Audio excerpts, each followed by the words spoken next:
Welcome to the Right Take Podcast, news, ideas, and conversations at the intersection of politics and culture, a project of the David Horowitz Freedom Center. I will be your host, Mark Tapson. Thanks again for joining me at the Right Take Podcast. Today I'm honored to say my guest will be the extraordinary author and filmmaker Dinesh D'Souza, and we're going to talk about everything from his brand new book, An Election Fraud, to the media, education, and the state of the culture in America today. So please hang around and don't miss that. But first, I'm going to kick things off with some thoughts on a trend I've been wanting to address, and that is male celebrities trying to make a statement about the new masculinity by wearing women's clothes. I'm not talking about drag queens. That's a whole other topic deserving of its own episode. I'm talking about celebrity men feminizing their sartorial style in order to, they would say, smash gender stereotypes. But it's really to virtue signal to their peers that their masculinity is evolving from the supposedly toxic traditional type to the more emasculated woke sort. Now I know what many of you are thinking. Who cares about the effeminate eccentricities of silly celebrities? Unfortunately, many tens or hundreds of thousands, if not tens and hundreds of millions of people, care way too much about what silly celebrities do. The tragic reality of our pop culture is that masses of mostly, but not entirely, young people are influenced by what celebrities do and think, which is why celebrity endorsements for everything from products to politicians are so coveted. So when celebrities push a certain idea or cultural trend, it ultimately affects all of us, as the culture gets steered in that direction, usually going off the rails and dragging the rest of us with it. So what's this strange trend of famous men dressing like women all about? And where is it leading us? Let's look at a few examples. Actor Brad Pitt, to name one, raised a few eyebrows a couple of months ago when he appeared at the premiere in Germany of his latest film, Bullet Train, wearing a linen skirt. Later, asked about the inspiration for that look by Variety magazine, which is the showbiz industry rag, he explained, "I don't know, we're all going to die, so let's mess it up." Well, first of all, we're all going to die, so nothing matters and let's just get crazy is a really juvenile, destructive philosophy to live by. Yes, we're all going to die, and it's good to keep your mortality in mind, memento mori and all that. But the point of that awareness is not to take it as a license to indulge yourself in any socially transgressive whim, but to get you to focus on what's really important, to take your life, your purpose here among the rest of your fellow citizens, and the state of your soul seriously. Secondly, as much as he tried to make it sound like his wearing a skirt was just a whimsical bucking of social convention, there's a more serious undercurrent to it. As he himself later revealed, it's part and parcel of the left's narrative that men and the women who love them are both oppressed by the wearisome burden of traditional masculinity. In a recent interview with the Financial Times, Pitt, who was born in Oklahoma and raised in Missouri, expressed his frustration with the kind of men he grew up around. He said, quote, "It's just exhausting to be anything but who you are. You have to understand, at least where I grew up, we're more the Clint Eastwood character. You hold everything within, you're capable, you can deal with anything, you don't show weakness. I see that in my dad and the older generations of actors, and man, it's exhausting," unquote. Well, maybe it's exhausting for Brad Pitt, but Clint Eastwood himself is going on 93 years old now, and you don't see him needing to take a break from all that wearying masculinity and relaxing in a skirt at the premieres of his films. You never saw that in any of the men's men of Hollywood past.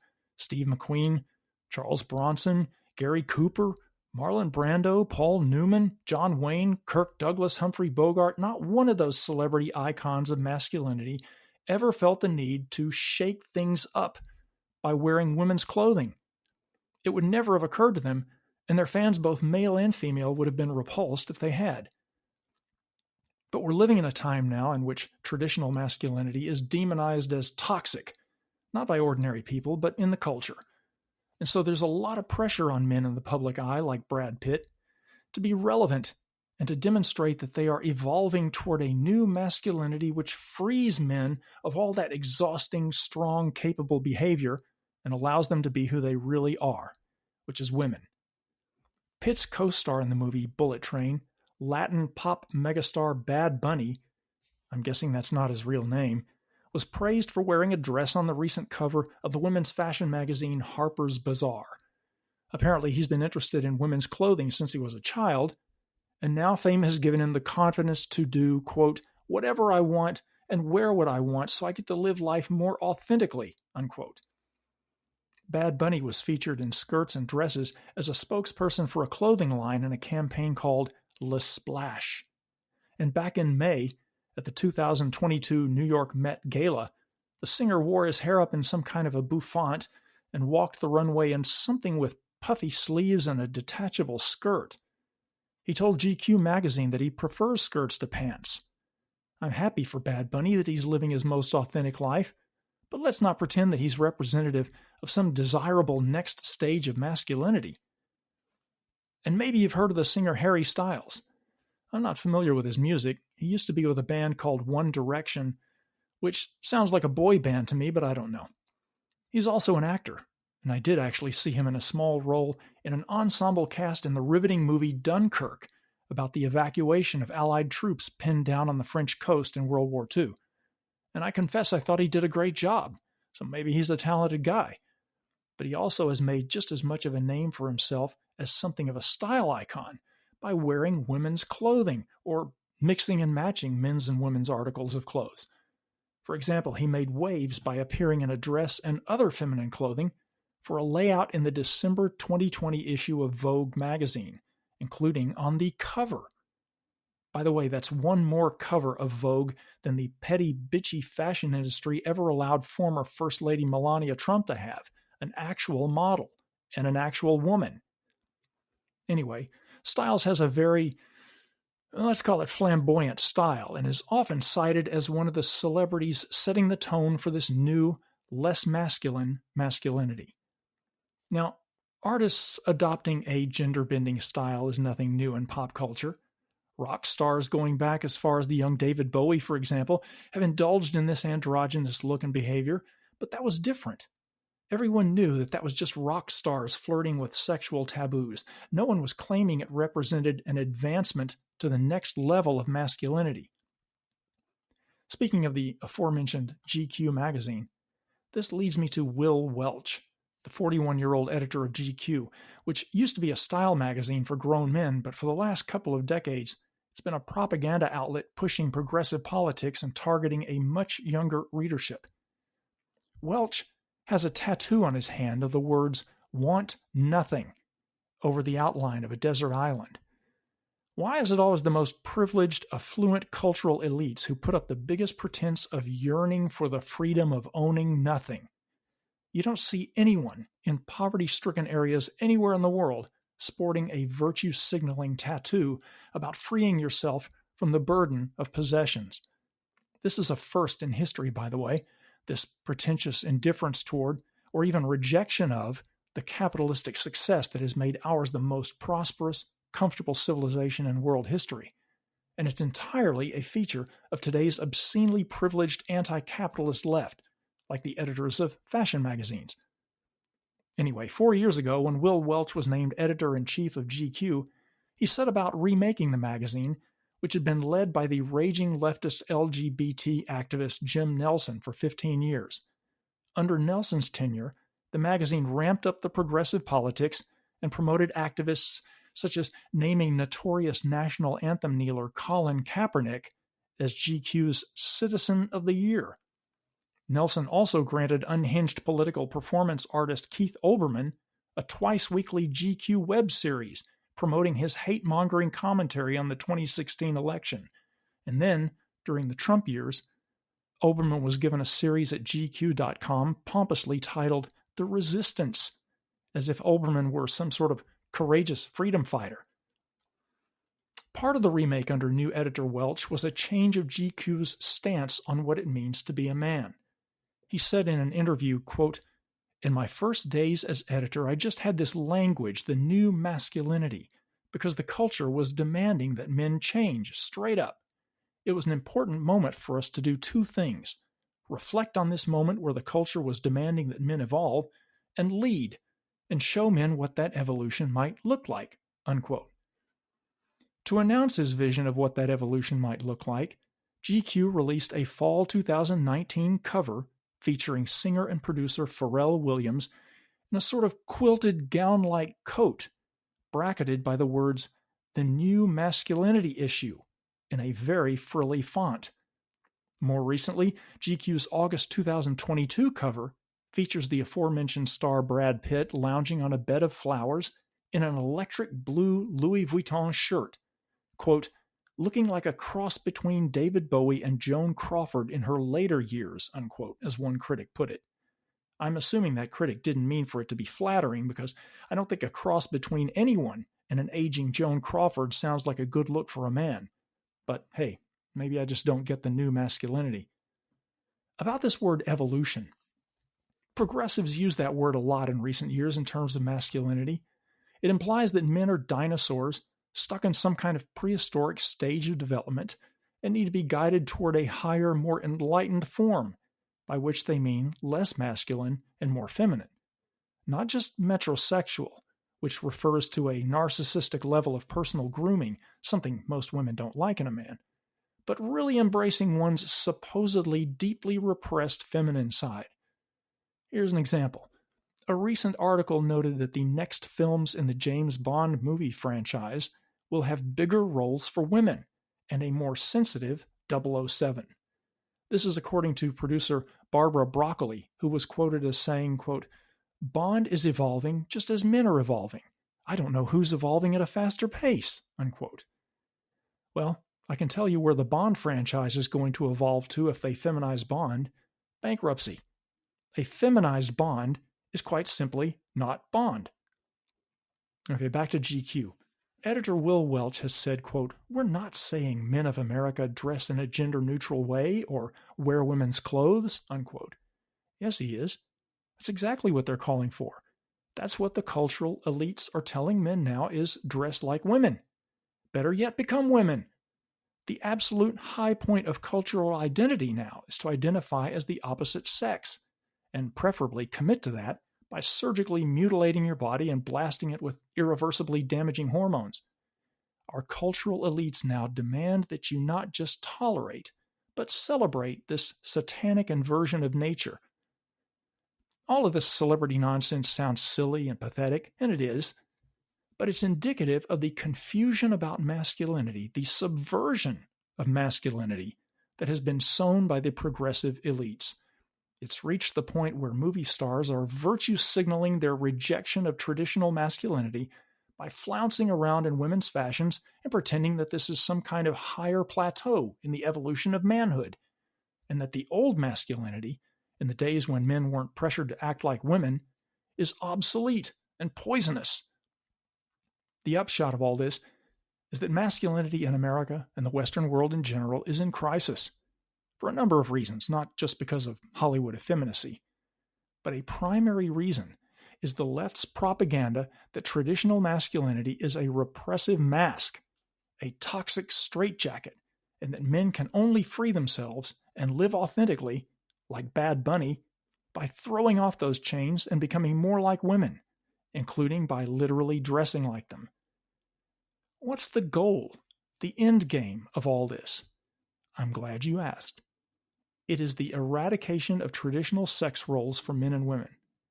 More than that, it's literally the eradication of masculinity and femininity themselves. And there is a war on femininity, just as there is on masculinity, but that's for another episode. Because then there can be no nuclear family. If masculinity and femininity are literally meaningless, then there can be no mother and father, no sister and brother, no son and daughter. All of those relationships will be meaningless when the definitions are erased. Why do that? Why eradicate masculinity and femininity? Because the Marxist collectivist utopia can never be fully realized until the obstacle of the nuclear family is removed. Remember that Karl Marx explicitly called for the abolition of the family, wanting to replace it with the collective. And the core of that obstacle to today's neo-Marxism is masculinity, the warrior spirit of the family. It's the aggressive, competitive, aspirational energy that forms families, protects communities, and builds civilizations. Masculinity, properly channeled through the Judeo-Christian values of Western civilization, built that greatest, freest, most prosperous, and virtuous of all civilizations. The collectivist left hates that civilization and wants to tear it down. To do that, to deconstruct the civilization, they must deconstruct the family and neuter the masculine spirit, the father, the husband, the defender. They must shake things up, as Brad Pitt put it. So when you see Harry Styles on the cover of Vogue magazine in a dress, or an aging Brad Pitt looking like Joan Crawford on a bed of flowers on the cover of GQ, remember that what the so-called new masculinity is really all about is destroying masculinity itself. And on that note, let's shift gears and get to today's guest on the Right Take podcast, the amazing Dinesh D'Souza. Stay with us.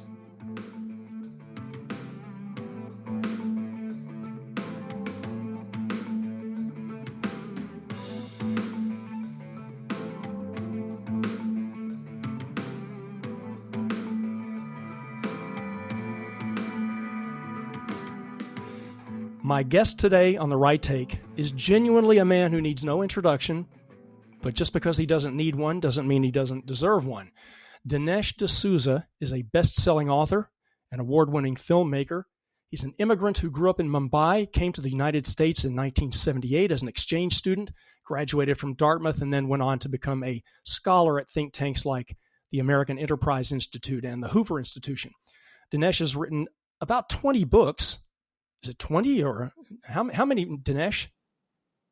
Well, close to 20. I'm not keeping a close count. You've written so many, you've lost count, so that's good enough. On a really wide range of topics, from socialism and racism to God and the afterlife, from Obama's rage to Reagan's leadership, books like What's So Great About Christianity and What's So Great About America, Hillary's America, The Big Lie, which is about the Nazi roots of the American left, the United States of Socialism, many more. As if that weren't enough, he has also made 6 documentaries, like 2016, Obama's America, and America, Imagine a World Without Her, which are among the highest grossing political films of all time. Take that, Michael Moore. This year, in 2022, he teamed up with the election integrity organization True the Vote to release what is arguably the most important documentary you could ever see. It's called 2000 Mules. And now he has released a book from Regnery Publishing based on that film, also called 2000 Mules. They thought you'd never find out. They were wrong. And so we're going to talk about that today and a lot more. Dinesh, welcome to the Right Take podcast. Hey, it's a pleasure. Thanks for having me, and I'm looking forward to it. Oh, it's an honor to have you on. I want to talk about your new book, obviously, but first I would like to pick your brain, if I may, about a variety of topics about the culture war. First, I want to start with education. That is a very hot button issue in the country right now. Woke indoctrination in the classroom is a serious concern. As you know, my wife and I are among the growing 10% of American parents who are homeschooling their kids. And you and your lovely wife, Debbie, recently wrote and published an educational children's book for the conservative publisher Brave Books. Can you tell us about that and why you felt it was important to do a children's book?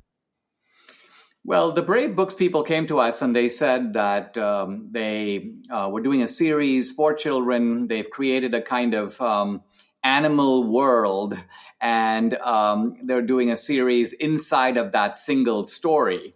They liked the topic of socialism, and they wanted to convert some of the, somewhat esoteric themes of United States of Socialism into a children's book.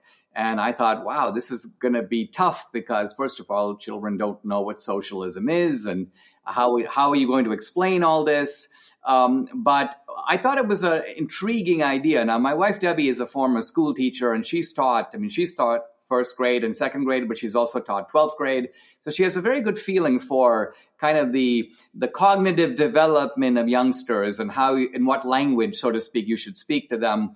And so we thought if we put our heads together, we could figure out a way to come up with a story. And the Brave Books people helped us to do this, to take the themes of socialism. And, if you think about it, socialism is really ultimately about the issue of fairness. Who deserves what? And what does it mean to get, in a sense, your just desserts? And so that's really the storyline of that book. And I also think it's important to contribute to the culture in various different ways. Of course, I've been doing the documentary films. So this was a little bit of a new genre that I haven't tackled before. So that made it also appealing. What's the age range for that book that you're targeting? Oh, it's going to be probably 6 to 12. In other words, there's, obviously people are at different levels, but what the book does is kind of what the old Disney used to do. And what I mean by that is it's really aimed at young people, but there are more mature themes that are lurking behind, so that even a parent reading the story, let's say to a 6-year-old or a 7-year-old, the parent will get some things out of it that will, in a sense, go over the heads of the 6-year-old, but they're there in the book. They're there in the story. Yeah. Are you and Debbie planning to do any more? Not sure. Yeah, this was actually a little bit of a diversion for us. In other words, the beaten path for me is the daily podcast. It's the books, the speeches, the movies, and so this is something that I wouldn't normally have seen myself as doing. So I decided to do it once, and we'll see what happens. That sounds good. You have become arguably the most prolific cheerleader for America and conservative values, but we're now in a time, when our country and its values and its history and its founding fathers and even Western civilization itself are under assault like never before. Many Americans have been and are being indoctrinated to just despise our country and its history. What is it about being an immigrant, as you were, that enables you to see America as an inspiration and as a force for good in the world in a way that many young Americans cannot?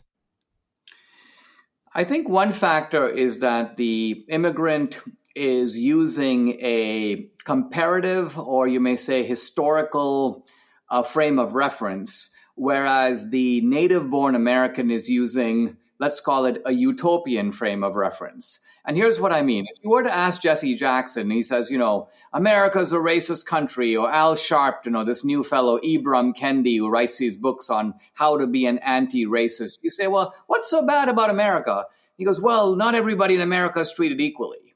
And you say to him, well, are you saying that America is a worse place in this regard than, let's say, Ethiopia or Somalia? And Kendi would give you a look like, what are you talking about? Because he's not comparing America to any place else. He's comparing America to, you could almost call it the Garden of Eden, and saying that using this utopian standard, America's falling short. Well, immigrants don't do this. Immigrants grow up elsewhere. Debbie in Venezuela, my wife, I in India. So we're going to look at America and say, compared to every other place in the world, what are the prospects of an ordinary guy starting in America without a whole lot of cash and maybe even a whole lot of education? What's a chance that guy can make his way into the middle class or even the upper middle class? And the answer is pretty good. And along those same lines, if we zoom out, so to speak, and kind of look at the big picture, would you say that Americans and even the Western world in general, who are facing this alternate worldview from the radical left, would you say that we're in a literal fight to preserve our civilization from that kind of perspective? Or isn't that really what's at stake here? Or am I just being way overblown about it? What I think is interesting is the fact that this American civilization that you're talking about has now to some degree become a universal civilization. The Indian writer, raised in Trinidad, but of Indian origin, V.S. Naipaul, gave a speech that largely focused on the Declaration of Independence many years ago, but it was called America, a Universal Civilization. And the point he was trying to make was that even if you go today to India and you were to talk to people, you find a lot of them are pro-American. And the reason they're pro-American is that they like America, but they like one particular version of America. You could almost say that they like the America of the 1950s. Now, this is not to say that they are, myopic to the fact that there were problems in the 1950s, or that the principles of America need to be broadened to include everybody who might not have been included originally. Yes, but nevertheless, there was nothing wrong with the principles themselves. The real issue is that you just want that opportunity to be available to everyone. And this is the American project, I think, that is embraced by people and young people worldwide. Now, it's becoming increasingly apparent to people in India and elsewhere that there is another America. And this is the left's America. And this is a different America. This is a woke America. This is an America that cares less about opportunity and merit, more about redistribution, more about identity politics, more about erasing the line of distinction between men and women, more about erasing traditional standards of morality. That is not an America that I would argue is appealing worldwide. In fact, on the contrary, it's repulsive worldwide. And we can see some evidence that the radical Muslims are pointing to that America as a recruitment tool, are saying, in effect, that America is sort of the leading force of perversion in the world, and that traditional people around the world need to rally against America because this is now what America represents.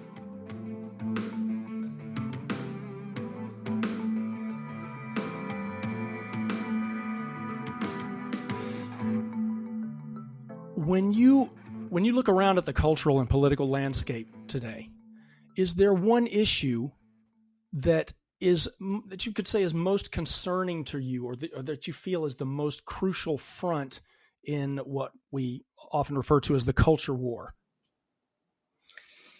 Well, I think that the frontline issue for me right now is the wholesale assault by the left on principles of basic liberty and principles of basic fairness that are all in one form or the other found in the Bill of Rights, and that are supposed to be secure even from majoritarian assault.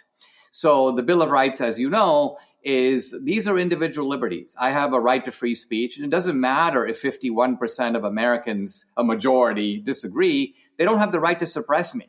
I have the right of freedom of conscience. It doesn't matter if 90% of Americans practice a different religion. They don't have the right to force me. So these rights are supposed to be insulated, protected, even from the majority, which is a way of saying protected even from the American people themselves. And yet what we have seen, and this to me has been a surprise, is that one by one, each one of these rights has come under assault. It's very hard today to say that in terms of free speech, America is genuinely a free country. Or number two, in terms of the idea that we will not see the use of the state to go after political opponents. That's something that seemed unimaginable 30 years ago. It's now fairly routine. Number three, equal rights under the law. The idea that the law would be applied in a kind of manifestly selective manner to go after certain people and then to ignore the far greater violations of other people just because they happen to be on the other side of the aisle. This, you have to admit, is part of the America we deal with now. And this is something I think of grave concern. Oh, yes, indeed.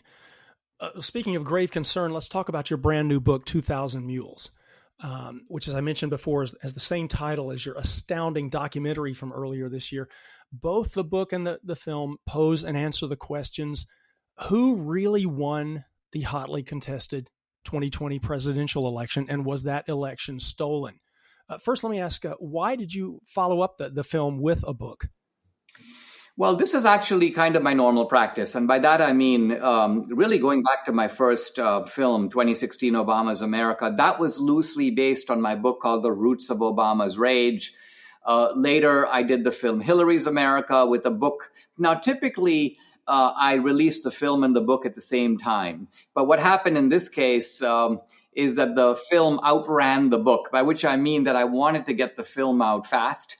And so I decided, look, I haven't finished the book, but that's okay. I'm just going to get the film out there. I will then finish the book. It will have, in a sense, more detailed and systematically presented information than a movie can possibly do. It will also include an answer to the critics. So there is more information in the book than there was in the movie, but the two became separated by a few months. Yeah. You acknowledge in the book that you were initially agnostic, as you put it, about whether or not the election results were valid. And you also acknowledge that there are limits to what can be proven beyond a shadow of a doubt. But I mean, the whole issue, I guess, is kind of a Gordian knot of legal, investigative, and moral complexity. Can you briefly describe the methodology behind your investigation into those election results? Sure. The reason that I stayed out of the election debate and haven't really addressed it for, almost a year and a half before I took on the 2000 Mules project is because all I saw were anomalies. And anomalies are strange events. Things like, why did they stop the counting suddenly in 5 different places on election night? Or how could Trump have won the bellwether counties that normally predict the election and still lost the election? So these are anomalies. But anomalies, although odd, can sometimes have a perfectly adequate explanation. And the fact that you don't know what that explanation is doesn't make the anomaly into a proof. So what I felt was that we might never know what really happened in 2020 because we're receding away from that event. It's becoming, you may say, a cold case. And it wasn't until I began to look at the evidence assembled by True the Vote that I realized, first of all, cold cases can be cracked. The way they're cracked is essentially by using technology that is able to take you back to the original scene in as vivid a manner as if you were there. And in this case, what I liked was the fact that we were looking not at one, but 2 independent lines of evidence, which had the potential of corroborating each other. So let me give an example of what I'm talking about. We're talking about a serial killer who went to 5 different homes, let's just say a year and a half ago, and killed 5 different people. And using cell phone technology, we're able to identify on exactly what day and what time the killer entered each of these homes. Now, let's say that one of these homes, only one, but one nevertheless, has a video camera. And so you now have a second body of evidence, which is the video evidence. You don't have it for all 5 homes, and you wish you did. But nevertheless, if the cell phone tells you that this person, Dinesh D'Souza, or Mark, or whoever, entered the home on a Tuesday morning at 1:30 a.m., and you look on the video camera on that exact time, and there he is, then you have a very powerful type of evidence because the geo-tracking is pointing to the video is corroborating the geo-tracking. So once I saw the evidence that True the Vote had assembled with regard to ballot trafficking, not obviously serial killers, but rather vote traffickers, I'm like, this is an evidence of a caliber that I haven't seen before. And moreover, it's very cinematic, so it lends itself to presentation in a movie. Yeah, I have to say it's both the documentary and the book are just extremely riveting. They're just jaw-dropping, really. You address this in the book, so I don't want you to have to give away any spoilers, but everyone reading this book is going to look at the evidence you present and the conclusions you came to, and they're going to say, what do we do? How do we rectify this shocking crime, and or how do we stop it from happening again? Can you talk about that without, giving away the ending of the book? Yeah, no, I discussed this all pretty candidly throughout the book, and then I take it up again at the end. If the book succeeds in making its case, the implications are pretty momentous, right? Because it suggests that the wrong man is in the White House. And the wrong man is in the White House not because of some, error of counting, but rather because of systematic and organized fraud in all the key states that decided the election.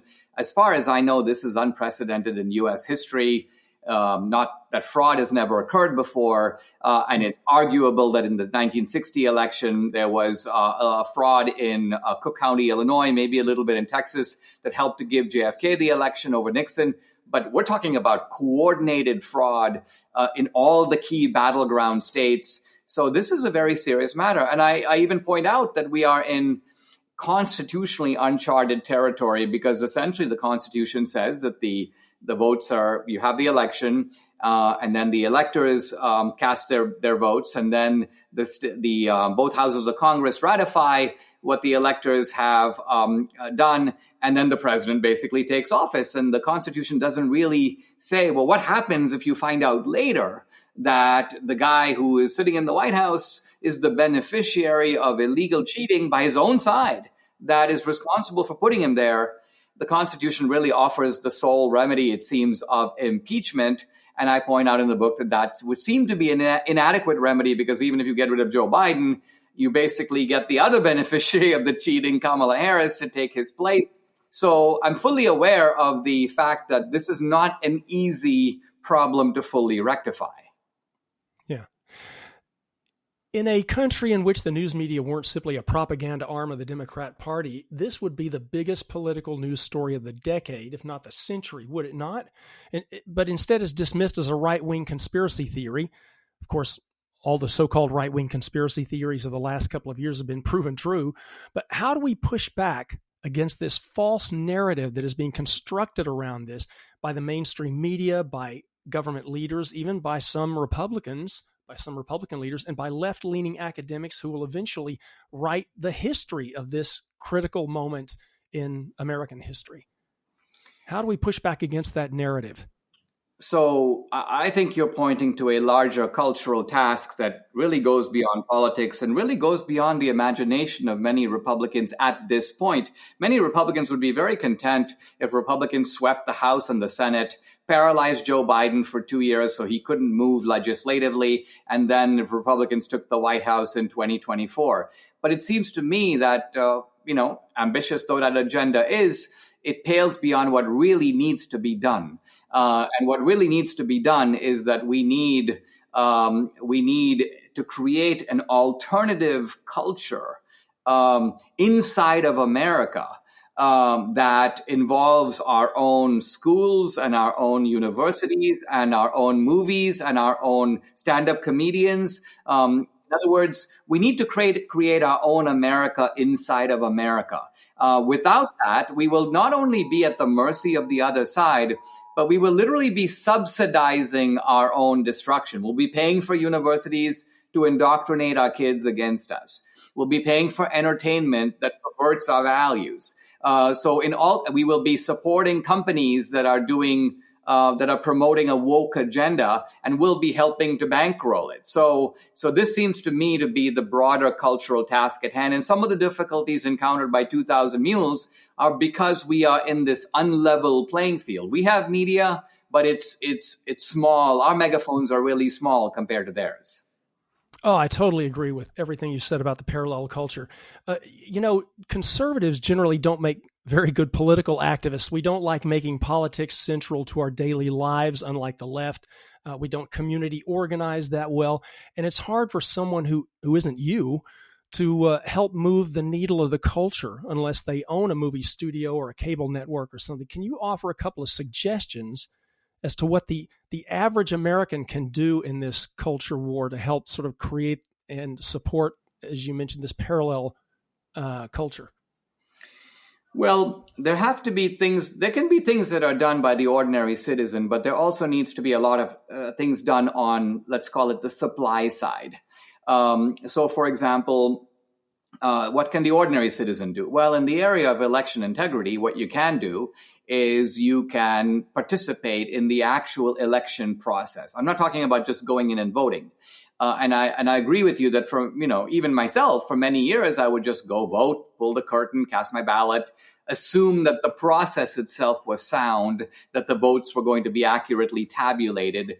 One of the points I make in the movie and in the book is that while Republicans focus on the campaign, Democrats focus on the election, on the actual administration of the election. Where are these mail-in drop boxes going to be located? Who is going to be taking the ballots out of them and filling out the custody documents? Who will open the envelopes and decide if the signatures really match? Republicans don't think like this, and it seems to me that we need to. And the way to do that is to get more Republicans into the process as poll judges and poll watchers. And quite frankly, we need eyes on these mailboxes. Now, it is in the election rules that these mailboxes should have 24-hour surveillance, but the simple fact of the matter is many of them don't. And I think that if they don't, we need to make sure that somebody is surveilling these drop boxes. Because once the drop boxes are properly surveilled, it's very difficult for the mules to do what they do.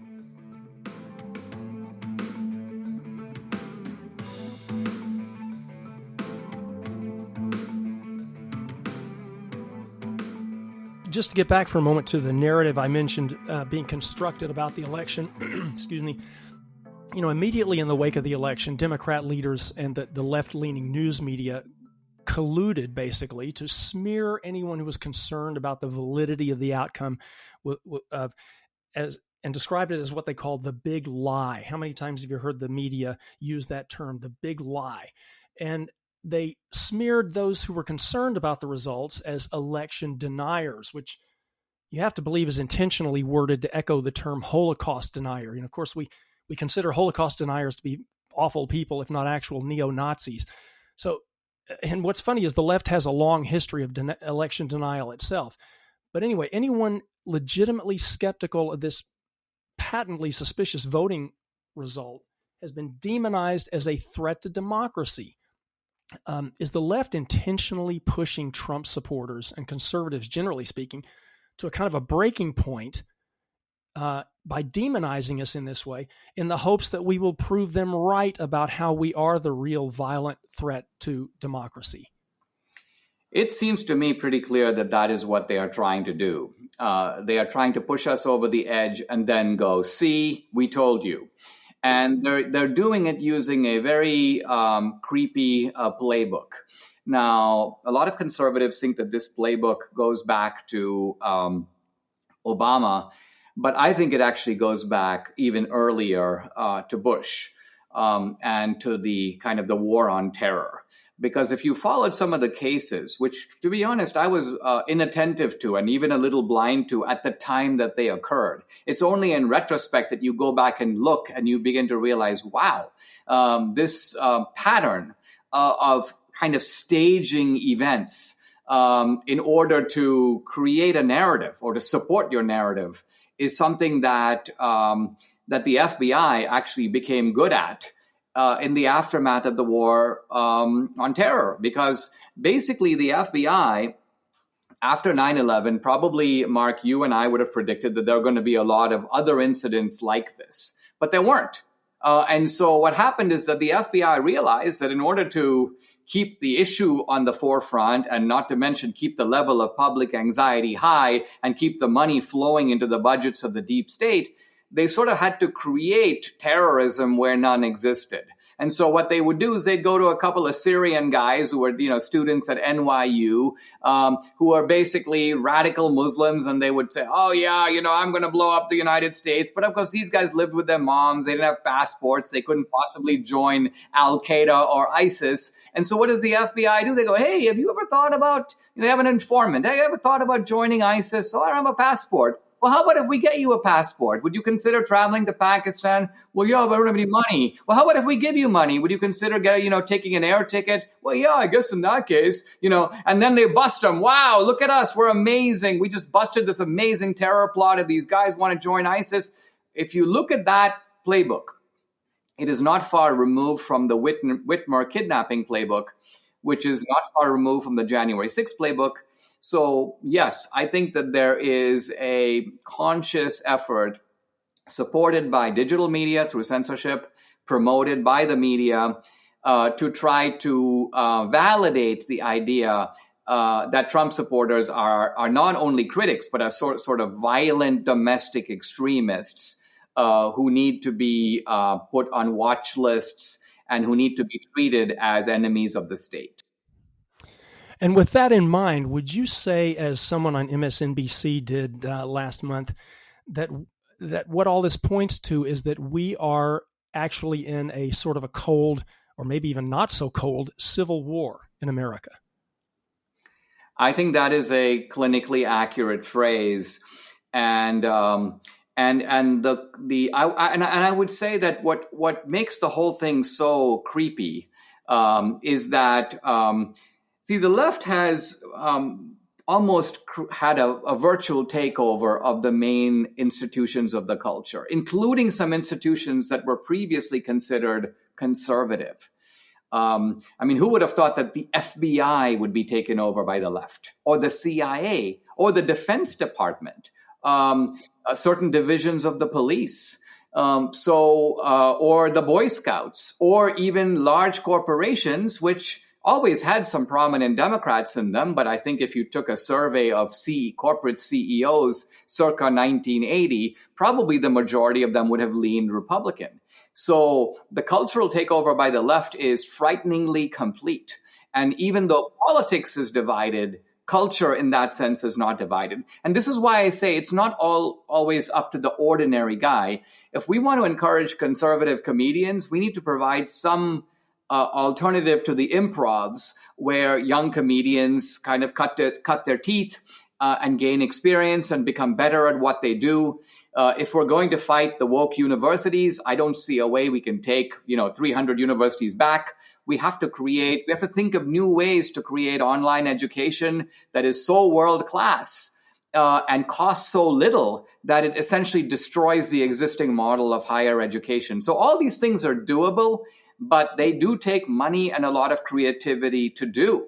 The same in a smaller scale is true of the kind of movies I do. When I first went to investors to talk to them about movies, they were, they didn't even understand what I was talking about because it was so unfamiliar for them to put money into a film.